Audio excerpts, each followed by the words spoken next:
नमो नमः। हम लोग अभी 10वां पाठ पढ़ेंगे, कक्षा 8 रुचिरा पाठ्य पुस्तक से, जिसका शीर्षक है नीति नवनीतम। तो नीति का मतलब होता है, नीति जो पॉलिसी जो हम लोग प्रयोग करते हैं अपने जीवन में, जो नियम होते हैं उनको कहते हैं। और नवनीति का मतलब होता है मक्खन। तो इस हिसाब से इसको कह सकते हैं कि ये नीतियों का मक्खन है। जो बात इसमें लिखी गई है उन सब के बारे में कहा गया है। ये एक विशेषण है, ठीक है। हाँ, प्रस्तुत पाठ मनुस्मृति के कतिपय श्लोकों का संकलन है, जो सदाचार की दृष्टि से अत्यंत महत्वपूर्ण है। यहाँ माता पिता तथा गुरुजनों को आदर और सेवा से प्रसन्न करने वाले अभिवादन, मनुष्य को मिलने वाले लाभों की चर्चा की गई है। इसके अतिरिक्त दुख सुख में समान रहना, अंतरात्मा को आनंदित करने वाले कार्य करना तथा इसके विपरीत कार्यों को त्यागना, सम्यक विचारोपरांत तथा सत्य मार्ग का अनुसरण करते हुए कार्य करना आदि शिष्टाचारों का उल्लेख भी किया गया है। पहला श्लोक पे आते हैं हम लोग। अभिवादनशीलस्य नित्यं वृद्धोपसेविनः चत्वारि तस्य वर्धन्ते आयुर्विद्या यशो बलम।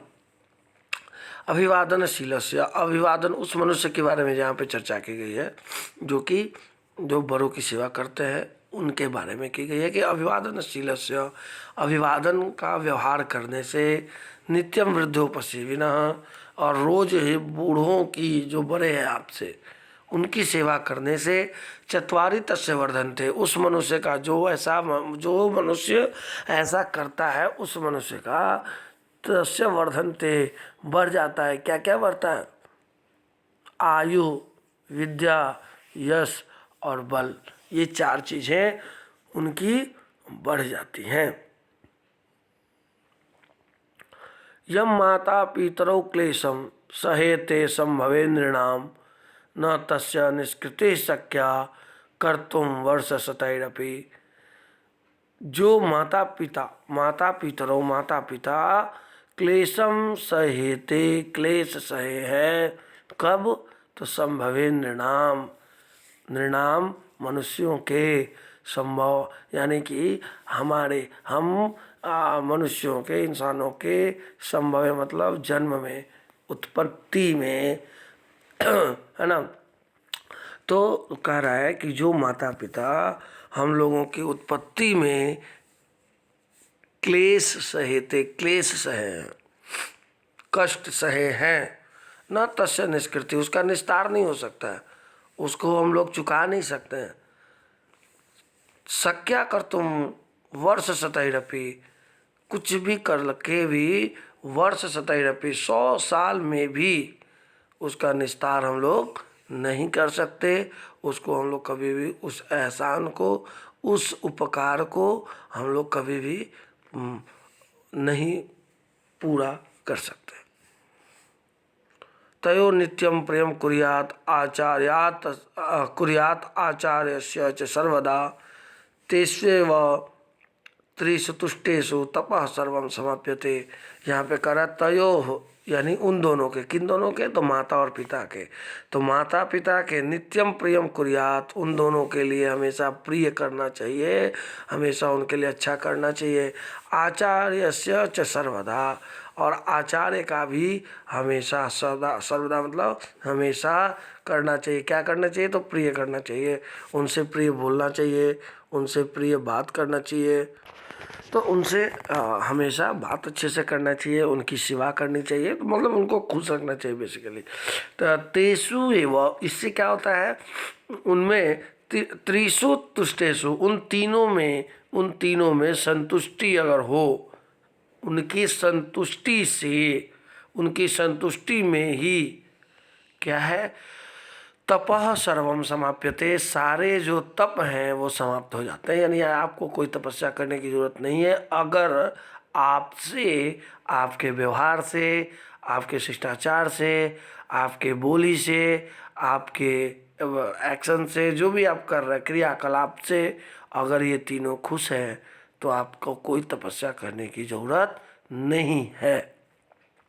उसके बाद कह रहा है कि सर्वम परवशम दुखम सर्वम आत्मवशम सुखम एतद् विद्यात् समासेन लक्षणम सुख दुःखयो, सुख दुःखयो लक्षणम एतत् विद्यात्। एतत् समासेन लक्षणम सुख दुःखयो विद्यात्। बुरा है कि सर्वम परवशम दुखम, अगर सब कुछ दूसरे के वश में है तो दुख है, और सर्वम आत्मवशम सुखम, और सब कुछ अगर मेरे हाथ में है तो सुख है।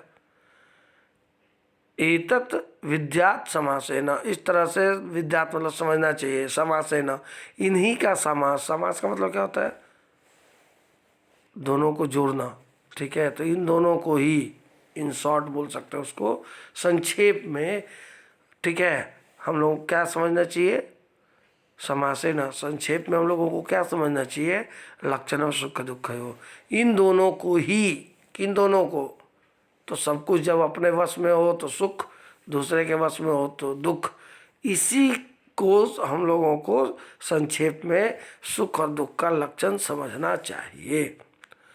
यत् कर्म कुर्वतो अस्य स्यात् परितोषो अंतरात्मनः तत्प्रयत्नेन कुर्वीत विपरीतम तो वर्जेत।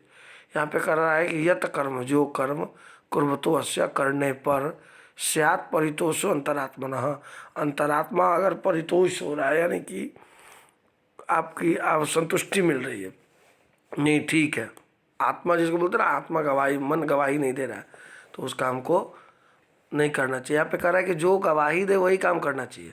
तत्प्रयत्न न कुर्वीत, उसको प्रयत्न से कीजिए। विपरीतम तो वर्जित, और उसके विपरीत अगर कोई भी हो तो उसको वर्जित है, वो वर्जित कर देना चाहिए, उसको हटा देना चाहिए, उसको नहीं करना चाहिए। दृष्टिपूतम नशेत पादम, वस्त्रपूतम जलम पिबेत, सत्यपूतम वदेत वाचम, मनापूतम समाचरित। दृष्टिपूतम नशेत पादम, दृष्टि आँख से, पूतम छान करके, देख करके, न्यसेत पादम पैर रखना चाहिए, वस्त्र पूतम जलम पिबेत, और वस्त्र से छान करके जल पीना चाहिए। सत्य पूताम वदेत वाचम, सत्य से छान करके, यानी कि सत्य के आधार पे ही हम लोगों को वदेत वाचम, वाक्य, बात जो हम लोग बोलते हैं वो बोलना चाहिए। मना पूता समाचरित, और मन के अनुसार, मन से छान करके, मन अगर न करे तो नहीं करे, मन करे तो करे, यानी मन के अनुसार काम करना चाहिए। तो इस तरह से ये पाठ 6 श्लोकों का संग्रह, जो अलग अलग नहीं, मनुस्मृति की अलग अलग भागों से लिया गया है, समाप्त हुआ। धन्यवाद।